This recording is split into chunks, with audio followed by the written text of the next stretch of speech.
السلام علیکم پاکستان، حمید نقیبی آپ کی خدمت میں حاضر ہے۔ ناظرین، غزہ میں مظالم کسی سے ڈھکے چھپے نہیں ہیں۔ ایران نے ہمیشہ فلسطین کی حمایت کی اور غزہ میں ظلم و ستم کے خلاف آواز اٹھاتا رہا۔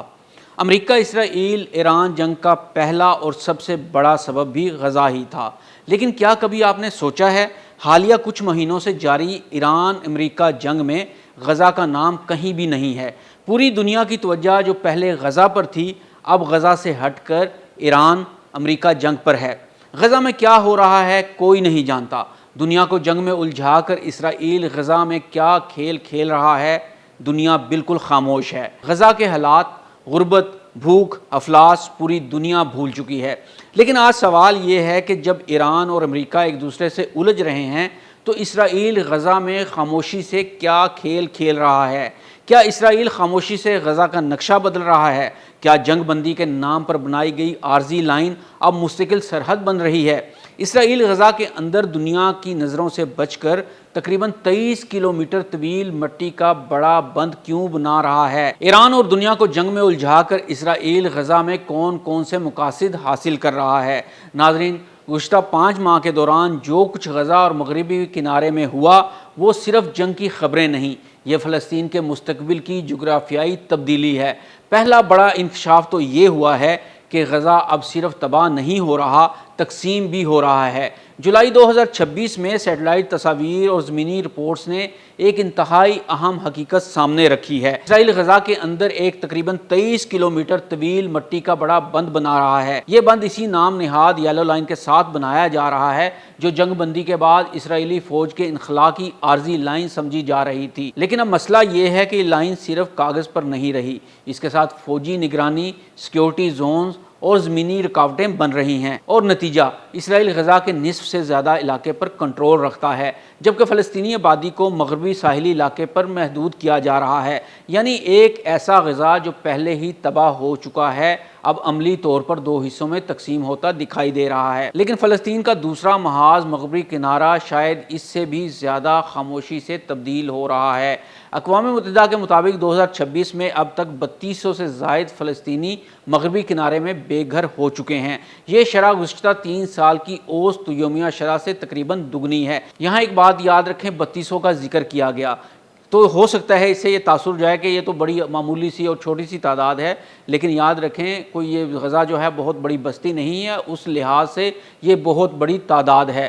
جنوری 2023 سے اب تک 121 فلسطینی کمیونٹیز مکمل یا جزوی طور پر بے گھر ہو چکی ہیں۔ ان میں 46 کمیونٹیز مکمل طور پر خالی ہو چکی ہیں اور 2026 میں ہی 10 کمیونٹیز مکمل طور پر بے گھر ہوئیں۔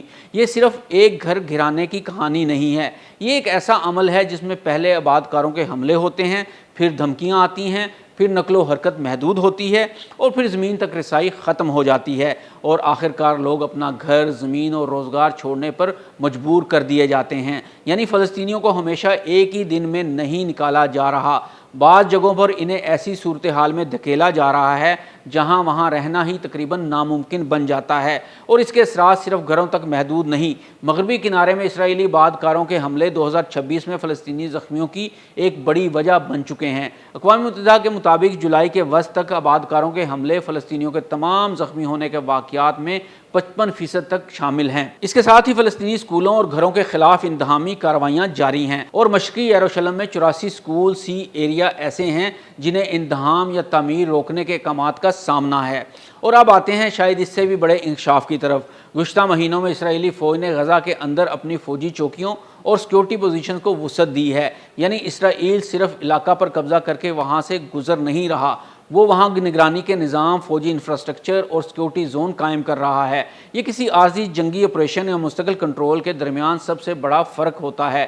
بم گرانا ایک جنگی کارروائی ہے، لیکن زمین پر فوجی اڈے بنانا، علاقے کو رکاوٹوں سے تقسیم کرنا اور آبادی کو مخصوص زون میں محدود کرنا، یہ ایک طویل المدتی منصوبہ بن سکتا ہے۔ اور پھر جولائی میں وہ اعلان سامنے آیا جس نے پوری تصویر مزید واضح کر دی۔ اسرائیلی وزراء نے غزہ کے ان علاقوں میں نئی اسرائیلی آباد کاری کے منصوبے کی بات کی جہاں ماضی میں اسرائیلی بستیاں موجود تھیں۔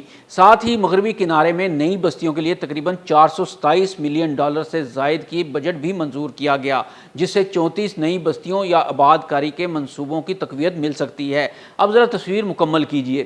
ایک طرف غزہ میں فلسطینیوں کو محدود علاقوں میں دھکیلا جا رہا ہے، دوسری طرف اسرائیلی فوجی کنٹرول برقرار ہے، تیسری طرف غزہ کے اندر نئی اسرائیلی آباد کاری کی بات ہو رہی ہے، اور چوتھی طرف مغربی کنارے میں نئی بستیوں کی توسیع جاری ہے۔ یہ سب کچھ اس وقت میں ہو رہا ہے جب دنیا کی توجہ ایران اور امریکہ کے درمیان جنگ پر مرکوز ہے۔ اب سوال یہ ہے، کیا یہ سب ایران امریکہ جنگ سے الگ واقعات ہیں یا یہ اسی بڑے تنازع کا دوسرا محاذ ہیں؟ کیونکہ ایران ہمیشہ یہ کہتا رہا ہے کہ اسرائیل کے خلاف اس کی مزاحمت کی بنیادی وجہ فلسطین ہے، لیکن آج صورتحال یہ ہے کہ ایران امریکہ جنگ نے عالمی توجہ کو فلسطین سے بالکل ہٹا دیا ہے، اور اس دوران اسرائیل غزہ میں اپنی زمینی پوزیشنز مضبوط کر رہا ہے، مغربی کنارے میں آباد کاری بڑھا رہا ہے اور فلسطینی علاقوں کو مزید چھوٹے چھوٹے حصوں میں تقسیم کے عمل کو آگے بڑھا رہا ہے۔ یہی اس پوری جنگ کا سب سے بڑا تضاد ہے۔ ایران کہتا ہے کہ وہ فلسطین کے لیے لڑ رہا ہے، امریکہ ایران کے خلاف جنگ میں اسرائیل کا ساتھ کھڑا ہے، اسرائیل کہتا ہے کہ وہ اپنی سیکیورٹی کے لیے کارروائی کر رہا ہے، لیکن زمین پر فلسطین کے ساتھ کیا ہو رہا ہے؟